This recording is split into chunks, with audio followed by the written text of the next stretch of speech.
Muy buenas tardes, gente. Qué bonita apertura que nos grabó Amancay. Hermosa apertura, muy artesanal de nuestra parte, pero hermosa al fin y al cabo. Sí, sí, sí. Artesanal como todo lo que vamos haciendo, pero con mucho amor. ¿Qué programa que tenemos hoy? Va a ser un poco más ágil, imagino, que los otros. Sí, está un poco más... para mí es como un resorte, está apretado, pero luego en el desarrollo del contenido se va a abrir. Sí, sí, sí, sí. Decimos esto porque tenemos cuentos breves esta vez. Súper breves. Claro, en general se destacan por breves los relatos porque los tenemos que hacer entrar en el programa. Esta vez son cuentos que creo que todos conocemos, que son muy cortitos, que los lees. El primero que vamos a leer lo lees en capaz que 2 minutos o un poco menos. Incluso un poco menos. Creo que ninguno supera las 2 carillas. Sí, sí, creo que uno, no estoy seguro. Pero sí, son cosas súper breves. Imagínense, vamos a leer 5 cuentos. Para que entren los 5, tienen que ser muy cortos. Claro, y como que no tienen un hilo. En general, como que fuimos eligiendo cuentos que conocíamos que son súper breves y los mezclamos.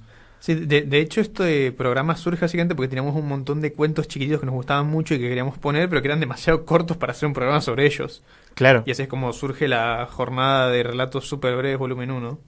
Y hay que aclarar eso, volumen 1, porque claramente planeamos hacer otros, porque la verdad es que hay gran cantidad de relatos muy breves. Banco mucho en eso al género cuento, si es que es un género, si es que está bien lo que estoy diciendo, banco mucho. También hoy, bueno, tenemos como una sorpresa o una novedad que van a descubrir en el medio del programa. Y en general, nada, creería que a modo de apertura recordarles que tenemos las redes sociales, que nos pueden seguir en Instagram, en Twitter, pueden escribir al WhatsApp de la radio, que creo que en algún momento me lo tendría que aprender para decirlo al aire, ¿no? Está anotado pues en algún lado, ahí está anotado. Ah, bien. Lo leería, pero no tengo los lentes puestos, así que no lo llevo a leer. Yo me vine con los lentes. Es 299-5287-597. Y nada, ahí se pueden comunicar para tirarnos propuestas de relatos o tirarnos comentarios acerca de relatos. El primer mensaje que recibimos del programa fue esta persona que ya habíamos mencionado, que es Francisco de Agrarias, y hizo un comentario del primer cuento que habíamos leído, que versaba sobre algo de un pacto con el diablo. Así que cualquier cosa que literalmente quieran decirnos, preguntarnos, cuestionarnos, criticarnos, están ahí las vías de comunicación pertinentes. Sí, también tenemos pensado a futuro muy próximo, cuando sea posible, que más que nada no el programa próximo, no el jueves que viene, sino el otro, hacer como otro de lecturas breves, pero ya de artistas un poco más regionales. Uh-huh. Ahí sí va a tener como un cierto hilo el juntar todos los autores que juntemos. Que el hilo va a ser que van a ser artistas regionales. Después puede ser un cuento sobre una tortuga que se hizo amigo de otra tortuga, o un cuento de terror muy turbio. Totalmente. De hecho, si alguna vez hacemos tipo un especial de algún autor en particular, algún autor o autora, es muy loco ver cómo a veces en la propia obra se encuentran cosas muy diversas. Un cuento de una cosa y después otro que es demasiado diferente. Bueno, también esa es una ventaja del género cuento, si es que es un género, de vuelta lo aclaramos, porque es como mucho más sencillo escribir un cuento de un tema del que no se tiene mucha idea, pues simplemente porque el nivel de investigación que se necesita y de experiencia es menor que para una novela. Sí, sí, no quiero decir para nada que sean obras inferiores. De hecho, no estaría haciendo este programa si pensase que los cuentos son inferiores a las novelas, pero son más pequeñitos en volumen. Claro, se presta más a la experimentación, uh-huh, por así decirlo. Después también tenés autores que más o menos vos lees un cuento y lees otro de mucho más adelante y son más o menos la misma cosa. Sí, sí. Y no lo digo peyorativamente. Dolina se destaca por hacer cosas como que tiene un hilo claro. Vos lees algo de Dolina y te das cuenta. Y lo banco mucho. Tiene un estilo que se conserva a lo largo de toda la obra, sí. Claro. Igual es como que el estilo se suele conservar, lo que se suele diferenciar es tal vez el tema. Claro. Sí, sí, sí, totalmente. Y bueno, vamos a pasar a leer el primer cuento ya. Así aprovechamos el tiempo. Así aprovechamos el tiempo, que tenemos poco, por desgracia. Dale.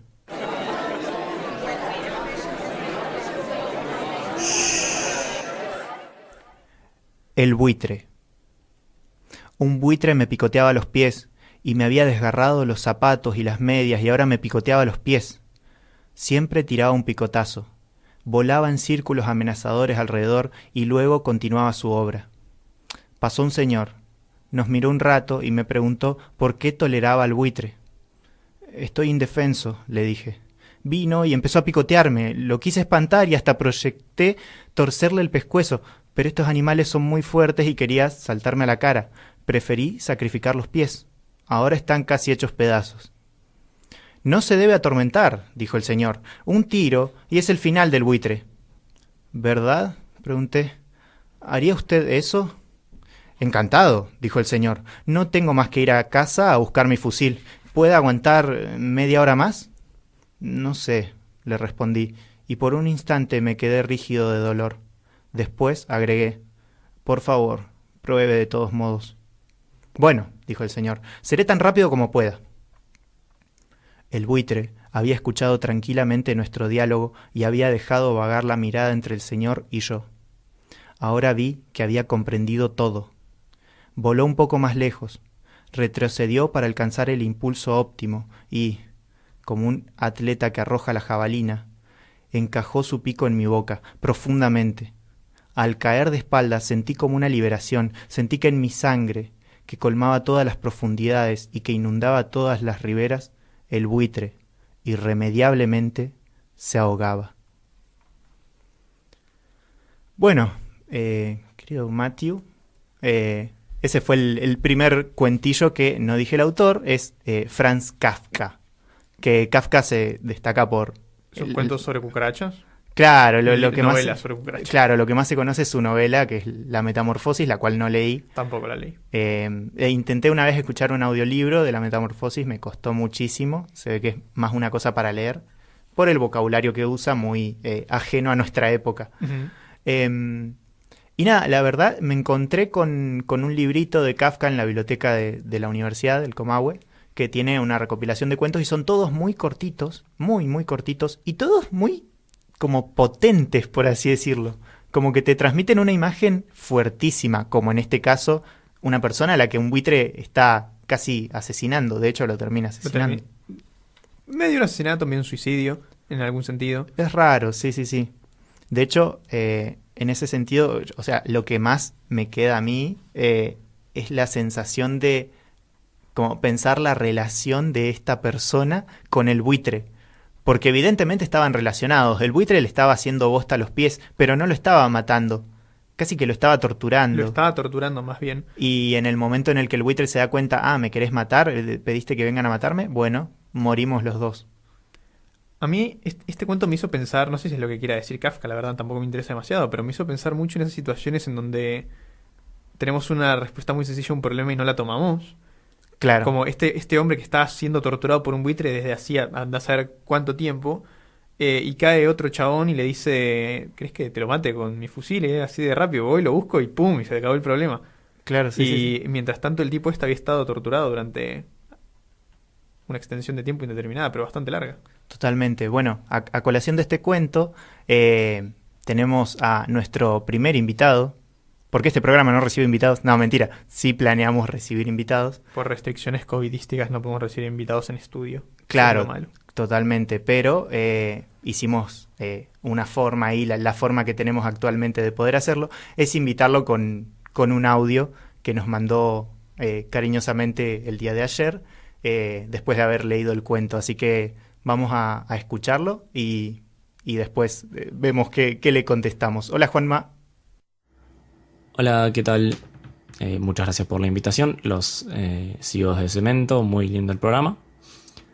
Yendo a lo que nos compete en el episodio, muy interesante el cuento de Kafka, El buitre, que me parece interesante cómo refleja el estado de indefensión y que en un punto se vuelve cuasi voluntario o de entrega cuando dice el personaje, por ejemplo, preferí sacrificar los pies y ahora están casi hechos pedazos. Es como que, bueno, cedo algo y espero que lo que venga no sea peor, lo cual nos lleva al desarrollo o el disparador del final, que es la intervención de una tercera persona que procura ayudar lo cual nos hace pensar si es mejor el remedio que la enfermedad, digamos. Entonces te pone en ese aprieto de qué pasaría si no hubiese intervenido un tercero, hubiese alcanzado con los pies.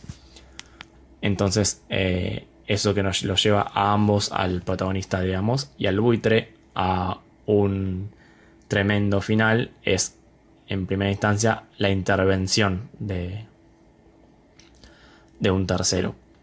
Así que nada, me hace pensar mucho en lo que es una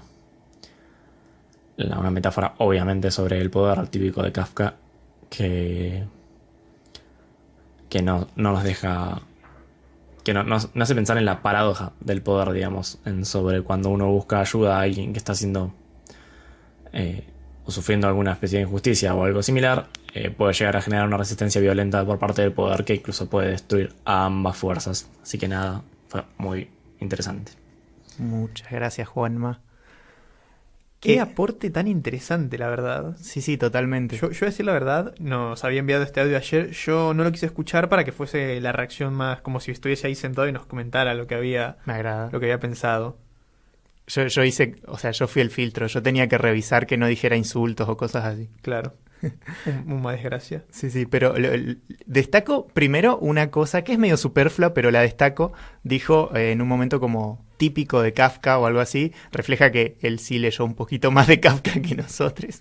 De hecho, vos leíste algo de Kafka aparte de esto, porque yo no. Y los otros cuentitos cortos que leí de ese libro, que fueron 4, creo.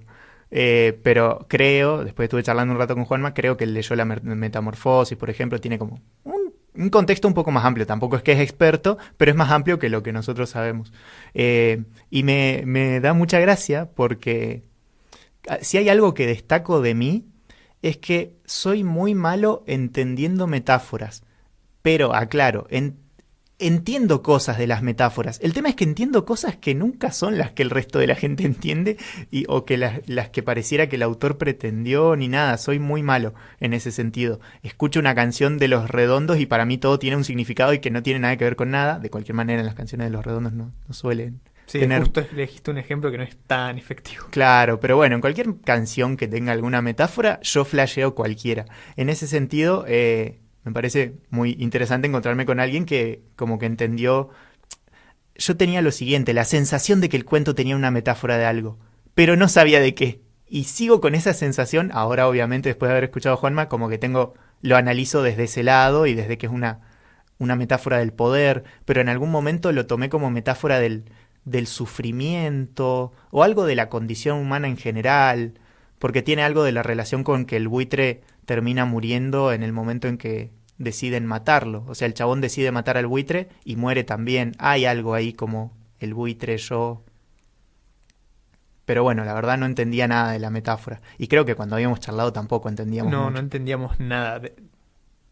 Comentario aparte, tendrías que leer la literatura tolkieniana, porque Tolkien, el escritor de los Anillos, se jactaba de que sus obras no eran metafóricas, de que no tenía ninguna clase de metáfora y de que no intentaba interpretar nada. Porque encanta. Era lo que estaba ahí, no había que darle demasiadas vueltas. Me encanta. También se destaca por hacer libros de muchas páginas con muchos detalles que... No son tan largos igual los libros.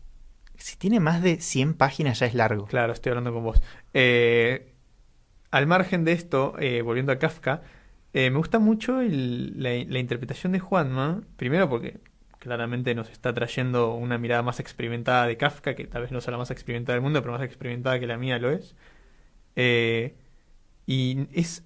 Me gusta cómo nos permite, si tomamos esa metáfora como la que queremos, con la que queremos analizar el cuento, nos permite analizar un montón de cosas acerca de nuestra realidad actual. Se vuelve muy actual el cuento, como que sigue siendo una cosa que habla sobre la condición humana, pero que tiene particular preponderancia en el día actual, 2021, teniendo en cuenta que tenemos tantos movimientos de resistencia a innumerables injusticias que viven en el mundo y de repente movimientos anti esos movimientos. Claro, totalmente. Y de hecho, bueno, destaco eso que decía Juanma, como de que de repente viene la intervención de el otro, del tercero, que en este caso, o sea, estaba el chabón con su buitre, digámosle ya su buitre personal. Tal vez todos tengamos un buitre.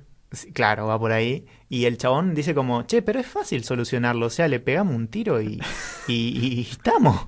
Y el Ojalá chabón todo dice, fuera tan fácil. claro, y tiene algo como por ahí, por el lado de, pensando en esto que dijo Juanma y etcétera, bueno, hay un sufrimiento por parte de la persona que está siendo comida por el buitre, pero la otra persona no conoce ese sufrimiento y no lo entiende correctamente y demás. Y viene la perspectiva de afuera y le dice como, che, pero tu problema es una boludez.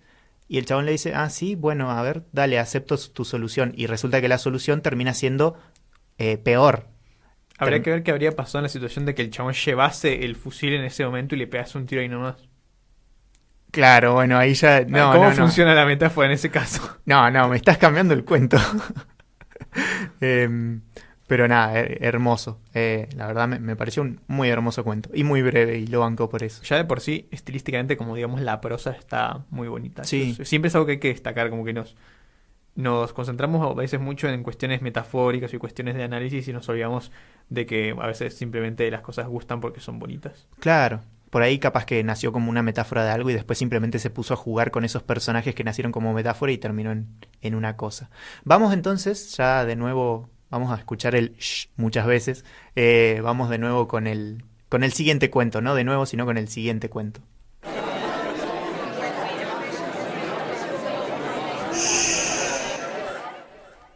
La Plapla. Felipito Tucantún estaba haciendo los deberes, inclinado sobre el cuaderno y sacando un poquito la lengua. Escribía enruladas M's, orejudas L's y elegantísimas Z's. De pronto vio algo muy raro sobre el papel. ¿Qué es esto?, se preguntó Felipito, que era un poco miope y se puso un par de anteojos. Una de las letras que había escrito se despatarraba toda y se ponía a caminar muy oronda por el cuaderno. Felipito no lo podía creer y, sin embargo, era cierto. La letra, como una araña de tinta, patinaba muy contenta por la página. Felipito se puso otro par de anteojos para mirarla mejor. Cuando la hubo mirado bien, cerró el cuaderno asustado y oyó una vocecita que decía ¡ay! Volvió a abrir el cuaderno valientemente y se puso otro par de anteojos y ya van 3. Pegando la nariz al papel preguntó ¿quién es usted, señorita? Y la letra, caminadora, contestó soy una plapla. ¿Una plapla?, preguntó Felipito asustadísimo. ¿Qué es eso? ¿No acabo de decirte? Una plapla, soy yo. Pero la maestra nunca me dijo que existiera una letra llamada plapla, y mucho menos que caminara por el cuaderno. Ahora ya lo sabes. Has escrito una plapla. ¿Y qué hago con una plapla? Mirarla. Si la estoy mirando, pero... ¿y después? Después nada. Y la plapla siguió patinando sobre el cuaderno mientras cantaba un vals con su voz chiquita y de tinta. Al día siguiente, Felipito corrió a mostrarle el cuaderno a la maestra, gritando entusiasmadísimo «¡Señorita, mire la plapla, mire la plapla!». La maestra creyó que Felipito se había vuelto loco, pero no. Abrió el cuaderno y allí estaba la plapla, bailando y patinando por la página y jugando a la rayuela con los renglones. Como podrán imaginarse, la plapla causó mucho revuelo en el colegio. Ese día nadie estudió, todo el mundo, por riguroso turno, desde el portero hasta los nenes del primer grado, se dedicaron a contemplar a la plapla. Tan grande fue el bochinche y la falta de estudio que desde ese día la plapla no figura en el abecedario. Cada vez que un chico, por casualidad, igual que Felipito, escribe una plapla cantante y patinadora, la maestra la guarda en una cajita y cuida muy bien de que nadie se entere. ¿Qué le vamos a hacer? Así es la vida. Las letras no han sido hechas para bailar, sino para quedarse quietas una al lado de la otra, ¿no? Y ahí fue el cuento La Plapla de María Elena Walsh. Que creo que también tiene una versión en canción, si no me equivoco. Sí. O algo había visto por ahí. Creo que sí. Creo que en general todos sus cuentos tienen como su canción y en general se conoce más por sus canciones. Desde ya por Manuelita, pero también por un montón de otras canciones muy bonitas. El Perro Salchicha destacó muchísimo, es una canción que me encanta. Pero la verdad este cuento me sorprendió muy para bien. Sí, coincido totalmente. Yo no estoy tan familiarizado con la bibliografía o la musicografía, no sabría cómo se dice. Obra musical. O la obra musical de María Elena Walsh. Pero este cuento es otra vez tenemos que hablar de metáforas. Eh, ¿Cuándo fue escrito este cuento, Fabro? A ver si te acordás. A ver si me acuerdo. Lo La habíamos verdad es que revisado. creo que fue publicado en 1967. Sí. Durante una dictadura, no la dictadura, sino la otra, la anterior a esa, la de Onganía. Eh, y otra vez, no me interesa si es lo que quería decir Marielena Walsh o es lo que nos interesa leer a nosotros, pero es una hermosa, hermosa metáfora sobre la represión, sobre el uso de las autoridades, sobre el ocultamiento de cosas, sobre la censura.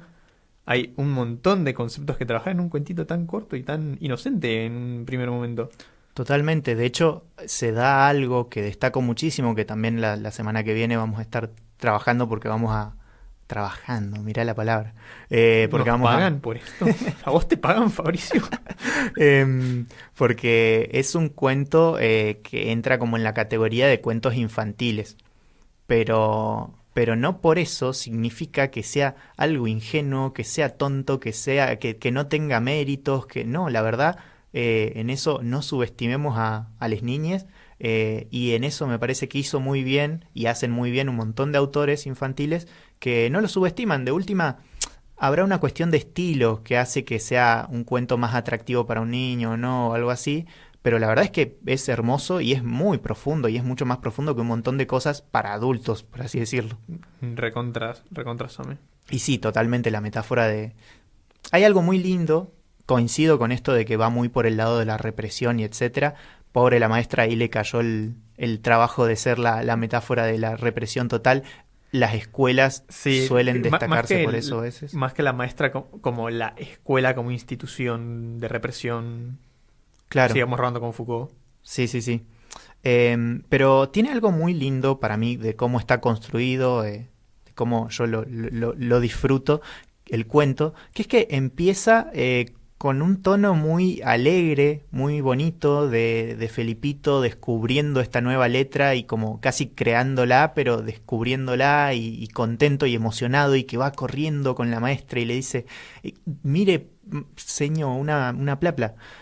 Y ahí como que, ¡plá!, te corta de golpe todo el tono que fue de casi todo el cuento, porque esto casi que pasa al final, te corta de golpe y la maestra, después de ver que era mucho revuelo, algo nuevo, una plapla que rompía demasiadas reglas, Que literalmente les revolucionó todo el colegio. claro, Ese día no se pudo trabajar nada. lo que hizo fue guardarla. Y pumba, es como que en un pedacito final y muy corto del cuento, ¡plá!, toda la alegría que te había generado y toda la empatía con la plapla que construyó desde hace un montón, Marielena Walsh plantea esta situación, ¡plá!, muy dura.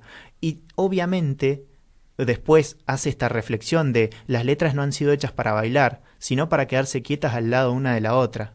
¿Qué le vamos a hacer? Así es la vida. ¿No? Hace esa pregunta al final y para mí hace que todo eso que dijo lo deje en un tono de duda y deslegitimado. Es como, bueno, está bien, así es el mundo, hay represión y no está bueno que las letras bailen. ¿No? Y Sí. vos construiste una empatía desde el principio del cuento, entonces obvio que le vas a decir, no, Marielena Walsh, así no tiene que ser la vida. Casi que puedo imaginarla guiñándose el ojo como diciendo, No. obvio, ¿no? Sí, sí, hermoso. Y también me gusta mucho esa última línea porque donde dice las letras tranquilamente podrías reemplazar la palabra letras por personas o por niñes, y funciona de la misma manera perfectamente. Totalmente. Incluso la parte de la ironía es muy perfecta la metáfora ahí.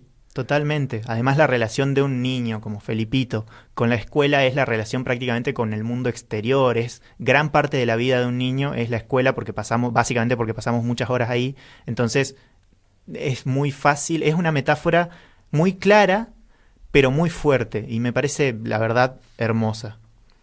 Y ahora vamos a pasar a un tono muy diferente. Vos sabés. Muy diferente. Así que, bueno, no spoilearía nada. No, Es un autor con el que ya nos Un encontramos. un amigo de la casa. Un digamos. amigo de la casa, así que vamos a compartir esto y se va a la siguiente lectura.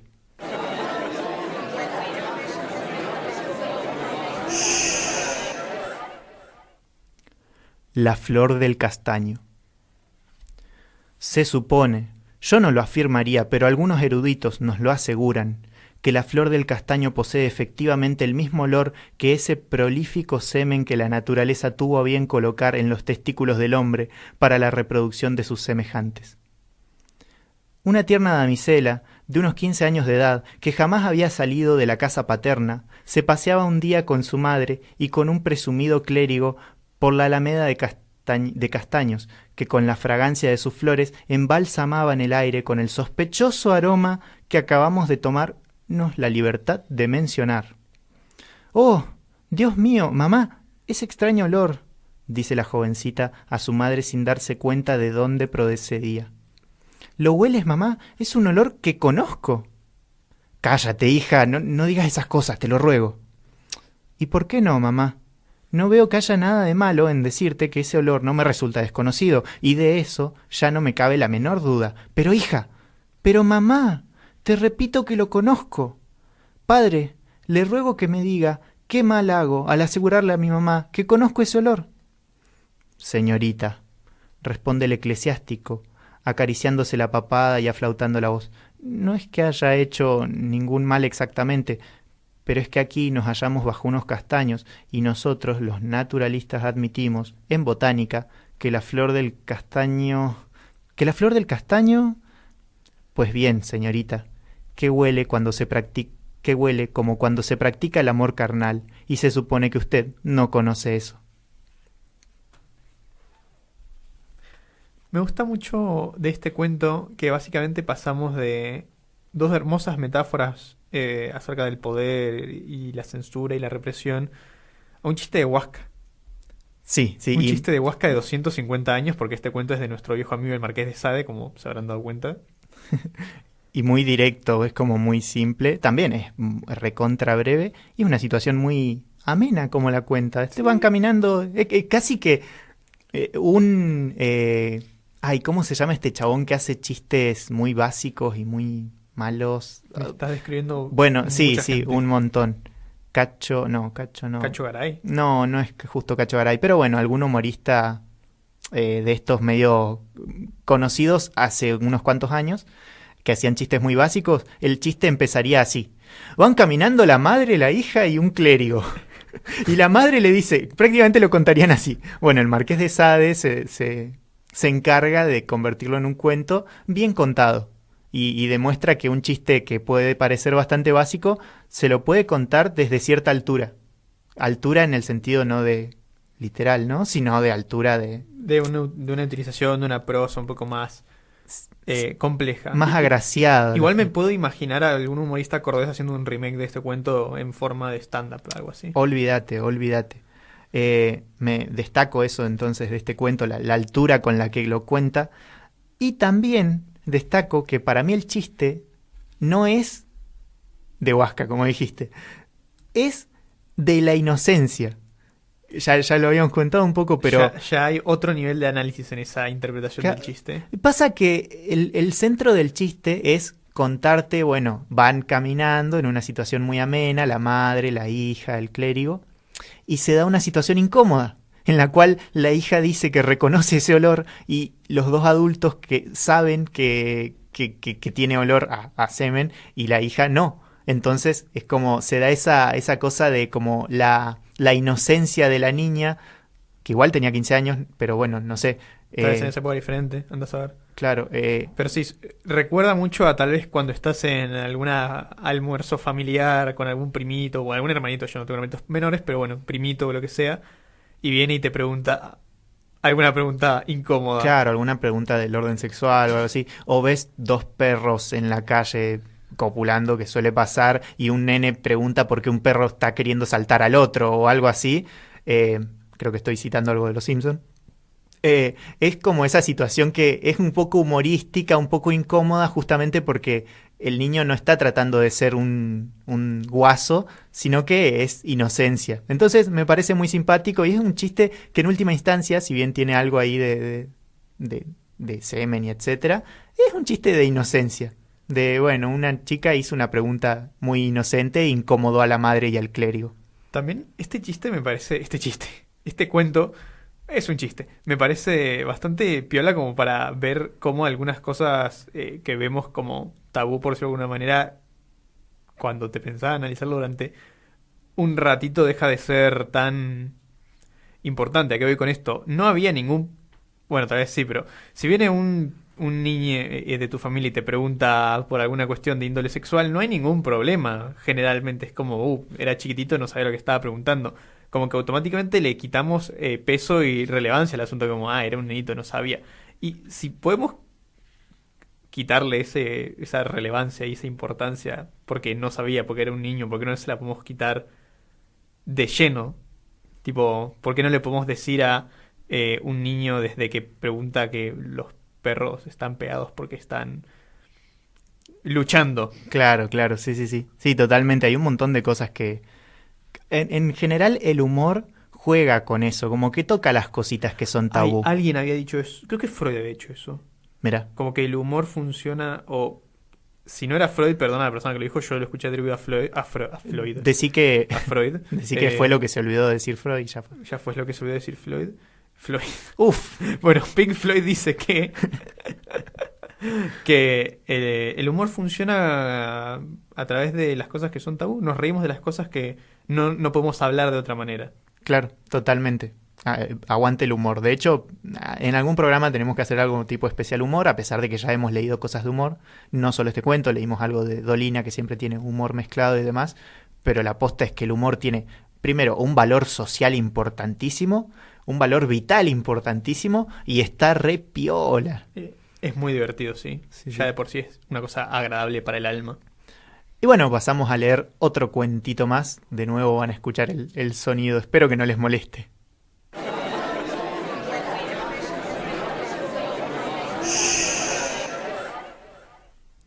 ¿Cómo montar una silla? Hoy tenía la intención de empezar a escribir. Las historias están esperando como tormentas lejanas, rugen y titilan en el horizonte gris, y hay correos electrónicos e introducciones y un libro, un maldito libro entero, sobre un país y un viaje, y creedme, he venido a escribir. He montado una silla. He abierto una caja de cartón con una cuchilla. Monté la cuchilla. He sacado las piezas. Las he llevado al piso de arriba, con mucho cuidado. Asiento funcional para el despacho moderno.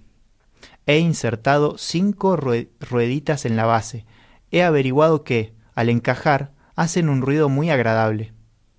He acoplado los reposavasos con los tornillos, rumiando cuál sería el izquierdo y cuál el derecho, porque los tornillos no tenían nada que ver con la descripción de las instrucciones.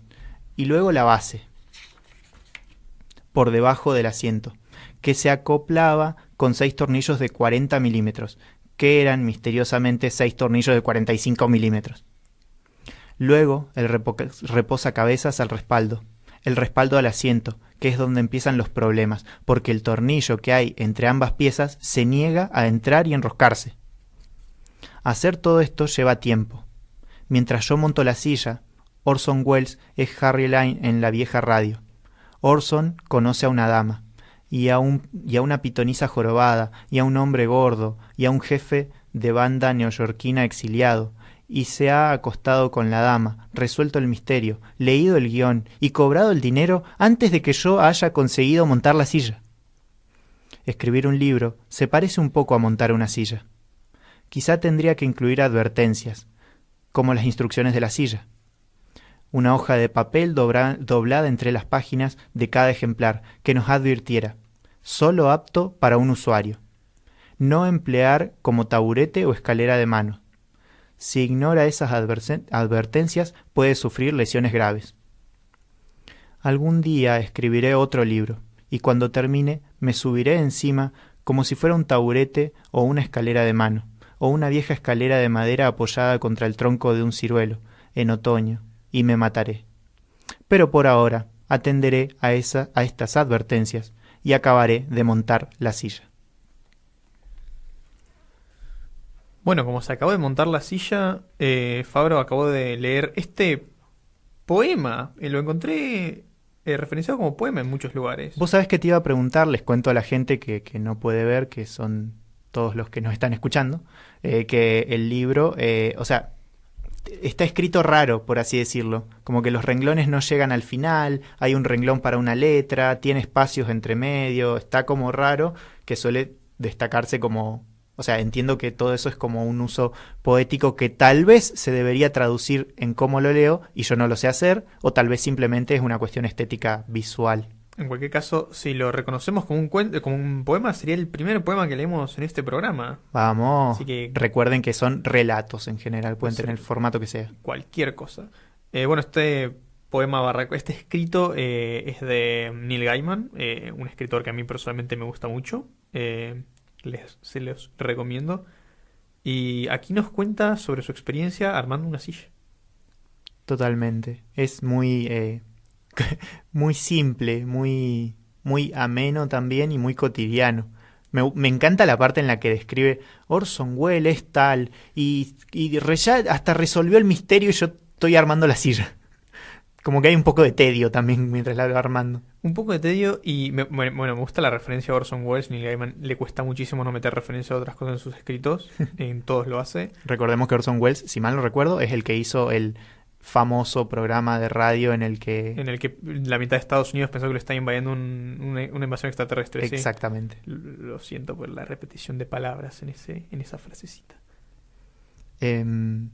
Es una referencia bastante directa también, es un guiño hermoso a Cortázar y su texto que se llama Manual de Instrucciones, en el que hay instrucciones de cómo llorar, instrucciones de cómo darle cuerda a un reloj, si mal no recuerdo, tiene instrucciones de ese tipo. Este cuento se llama Cómo montar una silla y para mí tiene un guiño enorme para ese lado. Debe ser una referencia directa, me imagino, al chaboncito Cortázar. No, a Neil Gaiman en su casita de algún lugar del mundo leyendo a Cortázar diciendo, no, esto es tremendo, tengo que referenciarlo en algún cosa, tengo que hacerle un pseudoplagio. Claro, lo banco. Me encantan los pseudoplagios, los banco mucho. Y se destaca justamente, en este caso, en Manual de Instrucciones, Cortázar lo que hace es agarrar cositas que son como simples. Creo que hay uno de instrucciones de cómo subir una escalera o cómo montar una escalera, no me acuerdo. Y en general, o sea, tal vez no son tan simples, pero son cosas habituales y de las que uno no esperaría un cuento, no esperaría una obra literaria. Y el chabón como que lo hace. Entonces, en ese sentido, Gaiman sigue la línea y hace esto de algo habitual, escribir una obra bonita, muy bonita. Muy bonita, de hecho. Igual personalmente considero que montar una silla o armar una silla no es tan sencillo como podría parecer. Debe ser sobre todo si se te vienen los tornillos con mal tamaño, etcétera. Sí. Sería muy interesante un cuento o un poema que se llamase Instrucciones sobre cómo usar shampoo, tal vez. Me sirve. O tal vez... Se me ocurren todas metáforas todas cosas sobre el baño, como instrucciones sobre cómo secarse el cuerpo, que no me vendrían mal. Capaz estás en estado de querer bañarte y se te está filtrando eso. Probablemente. Me sirve. De por sí es algo que ha dado mucho, como es un material muy interesante para muchos escritores. De hecho, tal vez en algún momento, si logro conseguirlo escrito, hay una chica que es de acá de Plotier que escribió también una referencia a esto, que era de... esa cosa que usan para hacer trapecios, si mal no recuerdo era algo de eso. Ah, sí me habías dicho. Y fue muy bonito escucharlo, así que espero poder traerlo acá al programa. En cualquier caso, toda esta saga de escritos sobre instrucciones de cosas nos deja con una enseñanza muy bonita, que es que literalmente se puede escribir sobre cualquier cosa que se te ocurra. Totalmente. Tipo, no importa que Gaiman lo hizo más o menos directamente. Estaba hablando sobre que quería escribir un libro y terminó escribiendo esto. Como que no hay... El tema no es un límite, sino un lienzo, digamos, más bien. Claro. De hecho, también para mí como que es una linda forma de ponerle foco, darle énfasis a cierta apreciación estética de una cosa que damos por sentada. Por ejemplo, ahora le estamos hablando a un micrófono. Bien podríamos estar hablando de los micrófonos, pero no lo estamos haciendo, lo estamos dando por hecho, seguimos hablando de otra cosa. Estamos sentados en sillas, podríamos estar hablando de las sillas. Bueno, en este caso, voy a escribir un libro. ¿De qué tema? Voy a escribir un libro, necesito una lapicera, necesito una hoja. Ahí también tenés temas. No quiere decir que de todo vas a sacar una cosa hermosa, pero cualquier cosa te puede traer inspiración para hacerlo. Cualquier cosa que muchas veces como que pasamos por arriba, estamos rodeados todo el tiempo de cosas a las que no les prestamos atención. De repente, si le prestas atención a cualquiera de ellas, puede salir algo lindo. Recontra. Y me parece muy interesante esta perspectiva porque es como que también sirve para hacer más interesante lo cotidiano. Como que tenemos una tendencia a que nuestros escritos, nuestros trabajos artísticos como humanidad, tienden a tener temas que muchas veces son muy lejanos o muy irreales, como por ejemplo las películas yankees sobre adolescentes tienen poco que ver sobre las vidas escolares de los adolescentes en la realidad. Claro. Entonces tal vez este tipo de literatura, este tipo de apreciación artística de los objetos cotidianos nos permite hacer que el mundo que nos rodea sea un poquitito más interesante. Totalmente. Además es una cuestión de abordaje, de cómo abordas las cosas. La puedes abordar automáticamente y no darle bola. La puedes abordar desde un lado más científico y analizarlo y tratar de que las cosas que piensen sean lo más reflejo de la realidad posible. O podés abordarla de una manera más poética o literaria o artística. La palabra que se les ocurra y que sea lo más amplia posible, eso. Y se puede disfrutar de una manera muy linda. Ahora vamos a hacer al revés en este momento. Si te parece, si tenías algo más que decir de este cuento. Continúa hablando. Genial. Vamos a hacer lo siguiente. Vamos a hacer comentarios del cuento y después voy a leer el cuento y ya va a quedar de cierre. Quédense tranquilos, no vamos a spoilear. De cualquier manera, yo estoy en contra de los spoilers, del spoiler como concepto. Algún día tenemos que hablar de eso. Sí. De cualquier manera, si bien no, estoy en contra de los spoilers, no spoileo a nadie, quédense tranquilos. Así que, pero bueno, vamos a, por lo menos, hacer un comentario. A mí me interesaría de el autor. Sí, una cosa que hay que decir sobre este cuento que va a leer Fabricio es que no es un cuento, es una canción. Totalmente. Que descargamos la letra y la va a leer en vivo, pero está leído oralmente, no está en canción, sino que es un cuento leído. Bueno, ni hablar. Pero, yo conocí la versión en canción. Claro, y es un autor que es como muy multifacético o polifacético, no sé cómo se dice, pero hace diferentes cosas, como que se vuelca en el arte desde diferentes lados, desde la música, desde los cuentos, desde unas pseudo entrevistas falsas he visto en YouTube. Hace muchas cosas muy interesantes. De hecho, de quien estamos hablando, que aún no lo estamos mencionando, así que estamos generando un hype, espero. Intriga. Sí, espero que haya alguien escuchando. Es el tema que usamos de apertura del programa, que se llama Viromes y Servilletas, que es un hermoso tema que tiene bastantes versiones, pero la original y quien creó el tema es Leo Maslía. Gracias por decirlo porque no me estaba pudiendo acordar el nombre del autor. Estaba pensando y se me ocurría que Leo Mattioli, no era Leo Mattioli. No, Leo Mattioli iba por otro lado. Leo Maslía es como un humorista de estos humoristas medios como... Es raro, es como un humor, lo que uno en general diría como más intelectual. Sí, creo que el mayor exponente en general de este tipo de humor más o menos que tenemos en la Argentina es Les Luthiers. Claro, ese tipo de humor. Va por ahí, pero para mí es más ameno incluso. Leo Maslía. Para mí tiene un lenguaje menos cargado, ese es el Claro, tema. Y le entra a todo el mundo. No hay persona que... O sea, no es que... Es como intelectual entre comillas, y grandes comillas, porque en realidad cualquier persona puede escucharlo y entiende perfectamente todo y es muy divertido. Y eso es una genialidad impresionante. Sobre todo esa palabra, es divertido, es gracioso, como que muchas veces en el proceder de la creación de una obra artística, lo que decía al principio con lo bonito de la prosa, nos olvidamos de lo básico, de lo importante, y es que una cosa de comedia, como es esto, tiene que ser gracioso. Y los trabajos de Leo Maslía son muy graciosos. Totalmente. Literalmente te reís con ruido. Sí. Haces ja, ja, ja, ja, ja. Hermosa risa. Además, es como otra cara de lo que hemos estado viendo, que es que, por un lado, hemos visto algunos autores con una prosa muy...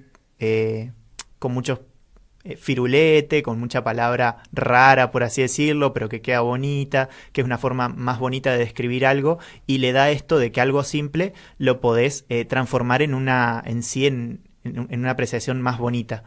Por otro lado, lo tenés a Leo Maslía, que también hace eso a veces, pero también con una prosa muy simple, muy básica, te genera te entretiene, te divierte, te da ideas, es muy copado. Así que es otro lado y dentro de todo fue muy variado lo que estuvimos leyendo. De hecho, sí, fue bastante variado. Tuvimos diversidad de nacionalidades, de estilos, de épocas, Sí. de temas. Así que, bueno, también ahora vamos a traer a la charla a Juanma de nuevo, Ujú. que también él le gusta mucho Leo Maslía, creo que conoce más que nosotros, de hecho, también. Más que yo, seguro. Sí, yo he escuchado bastante, pero de hecho creo que Juanma fue la persona que me mostró por primera vez un cuento de Leo Maslía. Dicho sea de paso, él me recordó que lo recordara, lo pueden buscar en YouTube. Buscan los cuentos de Leo y les van a aparecer. Están en un canal que me lo había anotado, pero me olvidé la hoja. Pero creo que se llama El Coyote Animaciones o algo así. Pero buscan los cuentos de Leo y está hermoso. Y si no, simplemente ponen Leo Maslía en YouTube y se van a encontrar con un montón de cosas hermosas. Y escuchemos lo que tiene para decir Juanma respecto al cuento.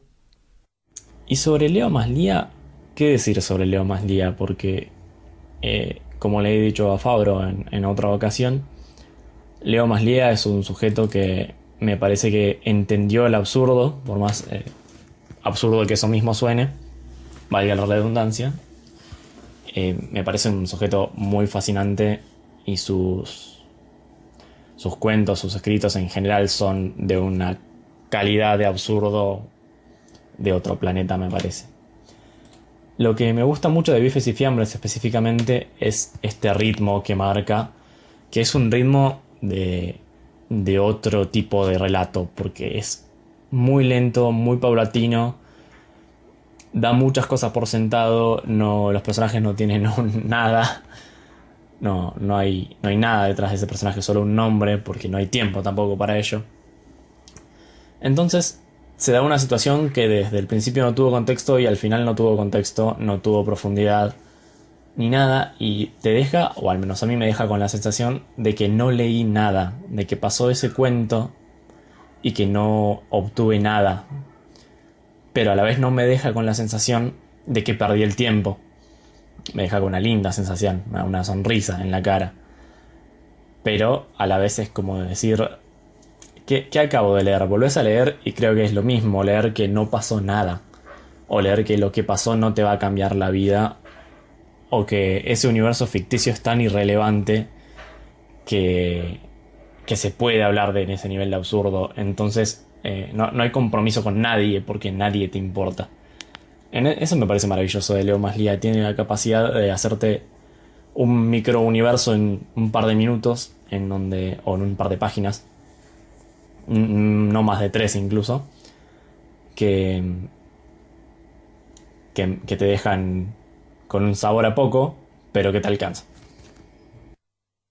Hermoso, sí, sí. De hecho, algo que destaco, sobre todo en este cuento se va a notar, es como que te va contando una cosa y va, y de repente pasó algo rarísimo y vos no te diste cuenta cuándo pasó. Y de repente termina y quedas como, ¿qué?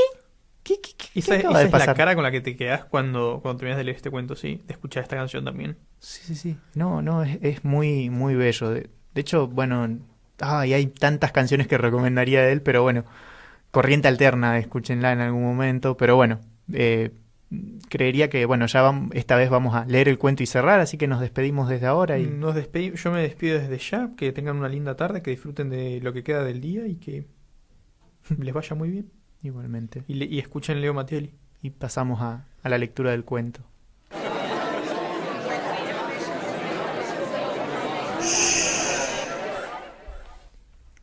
Bifes y fiambres. Martínez entra en un restaurante. Se sienta. Hace una señal al mozo. El mozo está junto a él y pregunta: «¿Señor?».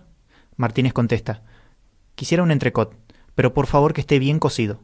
«Bien, señor», dice el mozo y se va.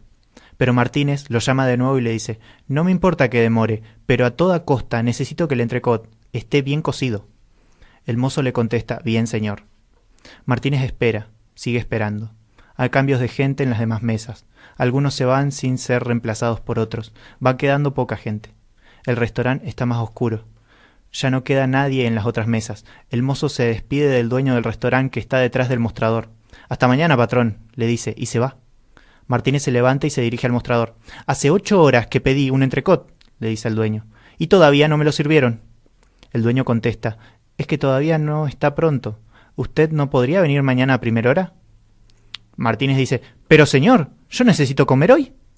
Bueno, contesta el dueño, venga conmigo, vamos a comer a mi casa. Salen, caminan. Seguramente mi esposa preparó una cena exquisita, dice el dueño. Eso espero, me muero de hambre, dice Martínez. Y el dueño contesta, no desespere, vivo en la otra cuadra. Entran en un edificio, suben por la escalera. El dueño abre la puerta de un apartamento y dice, pase. Los recibe la esposa.